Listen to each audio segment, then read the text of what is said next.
Selamat datang di channel Simar Imam. Sembari mendengarkan tinggalkan like dan komentarnya bosku. Jangan lupa pasang headset kalian. Siapkan kopi dan camilan. Lupakan kenangan tentang mantan. Mari kita dengarkan sambil rebahan. Kembalinya Sang Raja. Bab 147. Wu Ziki menyeret Guan Ying keluar, tetapi Guan Ying hanya bisa secara pasif membiarkan Wu Ziki menyeretnya, tidak mampu melawan sama sekali. Lepaskan aku. Guan Ying meraih lengan Wu Ziki dan menemukan beberapa bekas darah. Dasar jalang, jujurlah padaku. Jangan mengira aku tidak akan berani memukulmu karena kamu seorang wanita. Jika kamu membuatku tidak bahagia, lihat bagaimana aku menghadapimu. Bahkan jika kamu memukulku sampai mati, aku tidak akan pergi bersamamu. Teriak Guan Ying. Tuan Wu, sepupuku menyebalkan. Kamu tidak akan jujur jika tidak memukulnya, kata Chen Yongxin dengan gembira. Ya, keluarga kami Yongxin benar. Saya telah melihatnya tumbuh sejak dia masih kecil. Dia dimanjakan oleh orang tuanya. Dia harus diberi pelajaran sebelum dia bisa jujur. Melihat Guan Ying tidak berniat berhenti, ekspresi Wu Ziki menjadi ganas. Tidak, kamu jelas-jelas pelacur, tapi kamu masih berpura-pura menyendiri dariku. Aku akan mengalahkanmu hari ini. Setelah dimarahi, Wu Ziki mengangkat tangannya dan menamparkan wajah Guan Ying. Namun, tepat ketika tamparan itu hendak menimpa wajah Guan Ying, bayangan gelap melintas, menendang Wu Ziki, dan menendangnya pergi, berkata dengan suara dingin. Jika kamu ingin memukul seseorang, sudahkah kamu bertanya padaku, Su Chen? Su Chen. Melihat Su Chen, Guan Ying tidak bisa menahan diri untuk tidak berteriak, air mata mengalir di wajahnya, dan dia tidak bisa menghentikannya. Kenapa kamu ada di sini? Melihat kamu sudah lama tidak turun, aku datang untuk melihatnya, kata Su Chen dengan suara rendah. Wu Ziki terpana dengan tendangan Su Chen. Tanpa diduga, di saat kritis, seseorang benar-benar muncul. Siapa kamu? Kamu berani menyerang Tuan Wu? Chen Yongxin mengutuk sambil mendukung Wu Ziki. Kamu tidak pantas mengetahui siapa aku. Menghalangi Wu Ziki di belakangnya, Chen Yongxin berkata dengan sangat arogan. Tuan Wu, jangan khawatir, serahkan saja bajingan kecil ini padaku. Wu Ziki adalah putra orang terkaya di Jiangnan. Jika dia senang melayaninya, maka dia akan memiliki jaringan yang kuat di masa depan. Xiao Ying, cepat hentikan temanmu. Sepupu tertuamu telah berlatih taekwondo. Seru Guan Datong, takut Su Chen akan terluka karena urusan keluarganya. Namun, sebelum Guan Ying dapat berbicara, Chen Yongxin mencibir dan berkata, sudah terlambat. Chen Yongxin tidak ragu-ragu dalam tindakannya, dia berteriak keras dan bergegas menuju Su Chen. Retakan. Ketika Chen Yongxin bergegas, wajahnya ditampar oleh Su Chen. Di bawah serangan kekuatan besar, Chen Yongxin terbang, dan bahkan giginya patah. Ketika Chen Yongxin dipukuli, keluarga Guan terdiam. Pada akhirnya, Guan Fang adalah orang pertama yang bereaksi dan bergegas menuju Su Chen seperti orang gila. Dasar bocah nakal, beraninya kamu memukul anakku, aku akan melawanmu. Halo. Su Chen meninju dinding di sebelahnya dan berkata dengan suara dingin, kemarilah jika kamu tidak takut mati. Melihat pukulan kuat Su Chen, Guan Fang ketakutan. Jika pukulan ini mengenai dia, bukankah dia akan mati? Tanda seru. Bu, jangan lakukan apapun, aku akan menangani anak ini. Chen Yongxin menyeka darah dari sudut mulutnya dan berdiri dengan terhuyung-huyung. Wah, kamu luar biasa sekali. Kamu bahkan berani mengalahkanku, Chen Yongxin. Menurutku kamu sudah muak. Sepertinya aku tidak meyakinkanmu. Su Chen berkata dengan tenang. Kemarilah jika kamu tidak takut mati. Aku tidak keberatan memotong anggota tubuhmu. Luar biasa, tidak ada seorang pun di Linyang yang berani berbicara seperti itu kepadaku. Saat berbicara, Chen Yongxin telah mengeluarkan ponselnya dan berkata sambil menelepon. Nak, jangan lari jika kamu berani. Aku akan menelepon bosku sekarang. Saat Bos Wei datang, kita akan lihat bagaimana dia membunuhmu. Wei Changtian. Semua orang di keluarga Guan tahu bahwa Chen Yongxin mengakui Wei Changtian sebagai bosnya. Karena dia membantu Wei Changtian mencapai banyak hal, dia sangat dihormati. Jika dia benar-benar memanggil Wei Changtian ke sini, Su Chen pasti akan mati. Su Chen, tolong cepat pergi. Bosnya adalah Wei Changtian, yang bukan sesuatu yang bisa kita ganggu oleh orang biasa. Ini urusan keluarga kita. Aku tidak ingin melibatkanmu, kata Guan Ying dengan air mata mengalir di wajahnya. Tidak masalah, lihat saja dari pinggir lapangan. Su Chen berkata dengan tenang. Wah, kamu sangat keren. Kamu tidak takut meskipun kamu memberitahuku nama kakak tertuamu. Aku ingin melihat berapa lama kamu bisa terus berpura-pura. Saat berbicara, Chen Yongxin sudah menelepon, Bos Wei, saya dipukuli di komunitas Anhe. Bisakah Anda membawa beberapa saudara ke sini? Apa, Bos Wei juga ada di sekitar sini? Bagus, saya di komunitas Anhe, kamar 201 dari gedung 3 unit. Oke, aku akan menunggumu di sini. Setelah menutup telepon, ekspresi Chen Yongxin menjadi lebih arogan, dan dia berkata sambil mencibir. B kecil, apakah kamu mendengar itu? Bosku ada di dekat sini dan akan segera datang. Jika kamu berlutut untukku sekarang, aku hanya akan memotong anggota tubuhmu hari ini, jika tidak hidupmu akan diputuskan di sini. Sekarang, mata semua orang di ruangan itu tertuju pada Chen Yongxin, dan punggung mereka menjadi kaku lagi. Sekarang Wei Changtian mendukung mereka tidak perlu takut sama sekali. Lebih dari setengah jam kemudian, terdengar langkah kaki di luar koridor. Bos Wei. Melihat Wei Changtian masuk, Chen Yongxin segera datang untuk menyapa. Keluarga Guan juga datang saat ini dan menyapa mereka dengan cara yang menyanjung. Pria saat ini adalah sosok terkenal di Linyang. Sungguh suatu berkah mendapat kehormatan untuk mengagumi sosok seperti itu.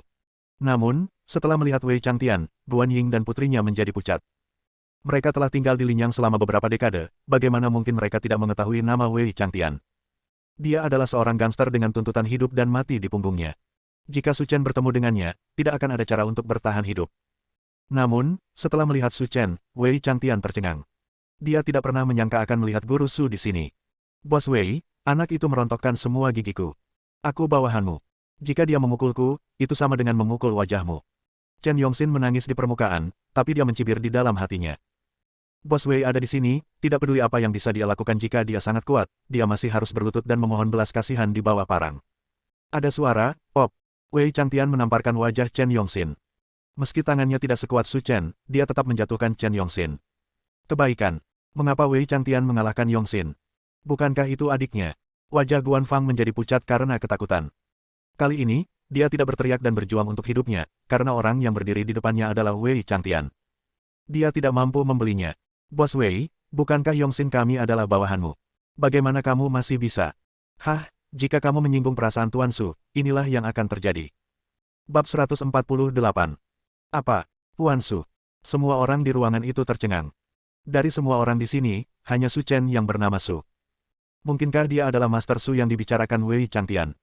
Sementara semua orang tercengang, Wei Changtian berjalan ke arah Su Chen dan membungkuk dalam-dalam, menunjukkan rasa hormat yang besar. Wei Changtian benar-benar membungkuk pada Su Chen. Tuan Su, saya tidak akan mengganggu Anda dengan masalah kecil ini, saya akan mengurusnya. Patah anggota tubuhmu dan buang. Guan Fang bingung. Jika tangan dan kaki putranya benar-benar terputus, maka tidak perlu menikah minggu depan. Tuan Su, anak saya tidak bermaksud menyinggung perasaan Anda. Mohon bersabar dan ampuni nyawa anak saya. Saat ini, Guan Fang tidak lagi berani meneriaki Su Chen. Bahkan orang seperti Wei Changtian harus bersikap hormat di hadapannya, jadi aku tidak boleh menjadi apa-apa di hadapannya. Dan orang yang paling bingung di sini mungkin adalah Chen Yongxin.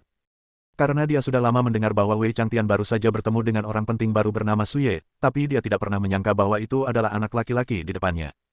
Tuan Su, jangan lihat wajah biksu dan wajah Buddha. Bagaimanapun, saya juga sepupu Xiao Ying. Demi dia, Anda tidak bisa melakukan ini terhadap saya. Jika kamu berbuat jahat demi Tuhan, kamu masih bisa diampuni. Jika kamu berbuat jahat sendiri, kamu tidak akan hidup. Tidak ada yang bisa menyelamatkanmu hari ini.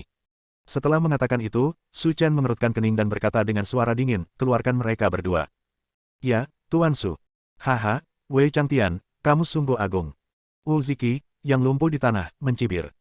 Mendengar seseorang berbicara, Wei Changtian menoleh dan menoleh, mengerutkan kening seolah dia tidak menyangka Wu Ziki, putra orang terkaya di Jiangnan, juga ada di sini.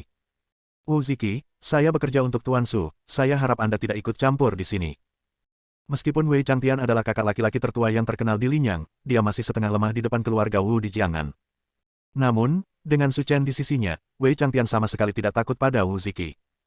Wei Changtian, Tuan Su yang Anda sebutkan tidak hanya memukuli saya, tetapi juga merusak perbuatan baik saya. Terserah Anda untuk menangani masalah ini. Tidak ada gunanya menyinggung perasaan saya, Wu Ziki. Bagaimana menurutmu? Su Chen berkata sambil mencibir. Orang terkaya di selatan Sungai Yangtze, apakah dia benar-benar mengira bahwa dia adalah hidangannya sendiri? Melihat Su Chen dan Wu Ziki sedang bertengkar, Chen Yongxin langsung berkata, Tuan Wu, minta dia memanggil seseorang untuk menangani anak ini. Ya, Tuan Wu, kita bisa menggunakan kesempatan ini untuk memberantas si pengganggu Wei Changtian. Guan Fang berkata dengan keras seperti orang yang licik. Haha, Chen Yongxin, kamu benar-benar orang yang jeli. Kamu benar-benar cacing gelang di perutku. Tuan Wu, Anda pantas mendapatkan penghargaan itu, kata Chen Yongxin sambil tersenyum. Guan Dahai dan Guan Dasan, yang selama ini berada di pinggir lapangan, mulai memihak saat ini. Tuan Wu, kami tidak mengenal orang bernama Su Chen ini, tapi kami tahu sedikit tentang Wei Changtian. Keluarga kami menjalankan bisnis grosir buah-buahan kering. Guan Dahai, anak tertua kedua di keluarga Guan, menangis. Juga, suatu kali, aku melihat seorang wanita bersamanya, dan mau tidak mau aku melihat lagi. Alhasil, dia malah meminta adik di sebelahku untuk memukuliku. Perampok seperti ini yang menindas pasar tidak boleh melakukannya. Tetap di sini. Guan Dasan, putra tertua ketiga dari keluarga Guan, berkata. Ya, Tuan Wu, saudara laki-laki ketiga saya benar. Saya meminjamkan kepadanya biaya pengobatan pada saat itu. Guan Fang juga mengikuti dan menambahkan penghinaan pada lukanya. Ya. Wajah Wei Changtian marah, dia sebenarnya difitnah oleh sampah, dia tidak bisa menelan nafas ini. Bersabarlah dan jangan menjadi tidak sabar. Kata-kata tenang Su Chen segera menghentikan kemarahan Wei Changtian, jika kamu bahkan tidak memiliki daya tahan sebanyak ini, bagaimana kamu bisa melakukan hal-hal besar di masa depan? Terima kasih Guru Su atas pengajaranmu. Setelah diberi pelajaran oleh Su Chen, Wei Changtian segera menghentikan amarahnya, dan kekagumannya pada Su Chen meningkat ke tingkat yang lebih tinggi. Karena dia pernah mendengarnya diucapkan oleh orang besar di Yanjing. Hanya mereka yang tahu cara mengendalikan amarahnya yang tidak akan bisa dikendalikan oleh emosinya. Hanya dengan begitu kita dapat berjalan lebih jauh dan mendaki gunung yang lebih tinggi. Saya sudah berusia lebih dari 40 tahun dan saya masih belum mencapai ini. Sungguh memalukan. Haha, bajingan, kamu berpura-pura seperti itu. Aku akan menelepon nanti, lalu kamu bisa masuk penjara. Setelah mengatakan itu, Wu Ziki mengeluarkan ponselnya dan menghubungi nomor Su Yuanzheng. Selain itu, agar orang lain dapat mendengarnya, Wu Ziki juga merilisnya ke publik, bersiap untuk membuat Su Chen dan Wei Changtian mengerti. Ziki, telepon aku siang ini. Apakah ada yang salah? Kata Su Yuanzheng sambil tersenyum di ujung telepon. Mendengar Su Yuanzheng berbicara dengan sopan kepada Wu Ziki, keluarga Guan merasa senang. Meskipun Wei Changtian juga dianggap sebagai sosok nomor satu di kota Linyang, dibandingkan dengan Su Yuanzheng, dia masih tertinggal jauh. Paman Su, aku diintimidasi oleh bocah nakal di Linyang, dan aku butuh bantuanmu untuk menghadapinya. Ziki, dengan kekuatan keluarga Wumu, orang biasa tidak bisa mengganggumu. Sejujurnya, Paman Su, orang yang menindasku adalah Wei Changtian dan seorang anak laki-laki bernama Su Chen. Mereka adalah geng. Aku ingin membasmi mereka berdua dan membawa perdamaian ke Linyang. Apa? Su Chen. Su Yuanzheng tidak bisa menahan diri untuk tidak berseru. Benar. Wu Ziki mengertakkan gigi dan berkata. Meskipun pria bernama Su Chen itu hanya seorang siswa SMA, dia memiliki karakter moral yang sama dengan Wei Changtian dan bukan burung yang baik. Yang terbaik adalah memberantas mereka bersama-sama. Akan lebih baik jika dia bisa dijatuhi hukuman penjara seumur hidup. Wu Ziki, saya tidak peduli dendam apa yang Anda miliki di antara Anda, tapi saya menyarankan Anda untuk berlutut dan meminta maaf kepada Su Chen, jika tidak, keluarga Wu Anda tidak akan bisa hidup damai.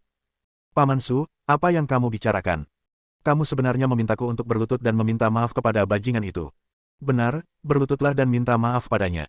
Kata Su Yuanzheng dengan sangat menarik. Kali ini, ada keheningan di dalam ruangan, dan semua orang di keluarga Guan tercengang. Apa yang sedang terjadi?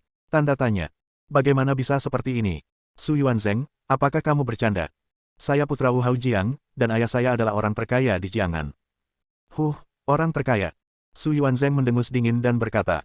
Wu Ziki, biar ku bilang begini malam ini. Jika kamu tidak berlutut dan meminta maaf, maka keluarga Wu Mu akan diusir. Bersambung.